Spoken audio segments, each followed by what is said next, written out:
Aquests dies s'està posant en marxa la seu electrònica de l'Ajuntament, una gran oficina digital de l'Ajuntament, però també tu com a alcalde ets president de LocalRed, una associació que agrupa els municipis de Catalunya per fomentar les noves tecnologies. És aquest també una de les línies de futur de les administracions al nostre país? Sí, totalment, perquè al llarg del temps, quan parlem de noves tecnologies, hi pot haver algú que pensi que això són coses de ciència-ficció i que això és només pels experts en aquests temes, no? Les màquines aquestes tan complicades, les computadores aquestes que estàvem acostumats a veure això a les pel·lícules de ciència-ficció o en alguns documentals. Les noves tecnologies ja és una cosa que la tenim molt a prop, en els telèfons mòbils, en la connexió a internet, que hi ha moltes persones que tenen a casa seva o que poden utilitzar en les biblioteques i en els equipaments públics, amb la capacitat que poden tenir les persones de fer gestions des de casa seva, amb l'Ajuntament en aquest cas, i això és una mica el sentit d'aquesta seu electrònica. Pensa que fins ara estàvem acostumats a que l'Ajuntament, la finestreta de fer tràmits estava oberta de 8 a 3 i una tarda a la setmana. Ara estarà oberta 24 hores al dia, 365 dies a l'any. Per tant, si algú plega de treballar a les 10 de la nit, sap que quan arriba a casa i necessita fer alguna gestió amb l'Ajuntament o amb qualsevol altra administració també, perquè hem de ser capaços de fer una cosa que és una paraula molt complicada, que és la interoperabilitat entre administracions, que vol dir que al ciutadà no li diguem no, és que miri, això no depèn de l'Ajuntament, depèn de la Generalitat. I la Generalitat li diu no, és que això depèn del govern de Madrid. No. És a dir, si algú ve a l'Ajuntament, nosaltres hem de ser capaços de posar-nos d'acord amb les altres administracions i solucionar-li el seu tràmit. Doncs deia que sigui l'hora que sigui, si un necessita fer un tràmit per l'Ajuntament, doncs, o qualsevol altra administració, ho pugui fer tranquil·lament i que tingui la seguretat de que té la seva signatura electrònica, que té els DNIs ara ja es fan amb el xip aquest d'identificació i que tingui la seguretat de que aquell tràmit que està fent és un tràmit que té totes les garanties. Això ens permetrà també establir nous sistemes de participació ciutadana, és a dir, la connexió, la capacitat de comunicar-nos directament amb cada ciutadà no ha de servir només pels tràmits, sinó que ha de servir també per recollir opinions, recollir propostes, que avui recollim a través de les entitats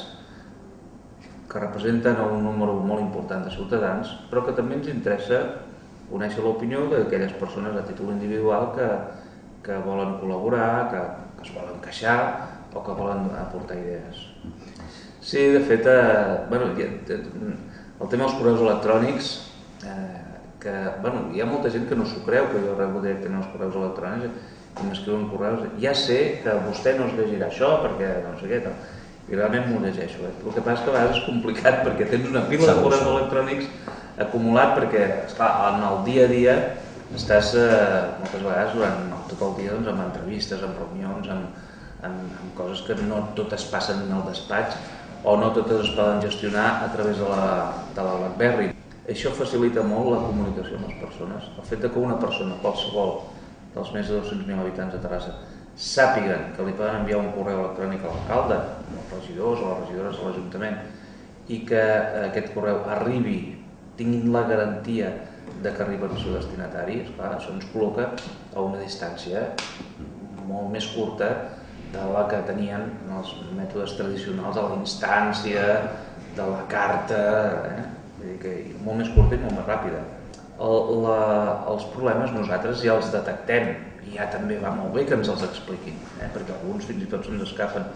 però sobretot el que s'agraeix és que algú digui escolti, miri, és que això no m'agrada,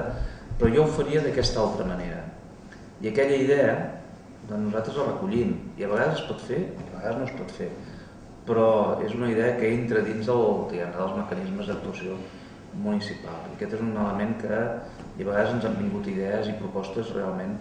molt interessants. Hi ha molta gent que ens demana feina a l'Ajuntament i hem d'explicar que l'Ajuntament és veritat que és una empresa de serveis, és una institució sobretot i un lloc de representació, però hi ha molta gent que treballa a l'Ajuntament i hi ha molta gent que demana feina a l'Ajuntament. Però també hem de fer entendre que la feina no la crea l'Ajuntament. Nosaltres posem les bases, posem el substracte, la ciutat, intentem millorar les comunicacions, les infraestructures, l'ambient general de la ciutat, perquè sigui atractiva, perquè hi hagi empreses que s'ubiquin a Terrassa i que les que hi són puguin sobreviure en bones condicions i es puguin expandir fins i tot. Per tant, hem de fer entendre a aquestes persones que nosaltres el que fem és ajudar, donar formació, orientar, però que no tothom pot treballar a l'Ajuntament, que nosaltres no tenim tots els llocs de treball, sinó que el que fem és estimular que n'apareguin de nous en els sectors professionals, en els sectors privats de la ciutat. I aquesta és una cosa que a vegades costa d'explicar.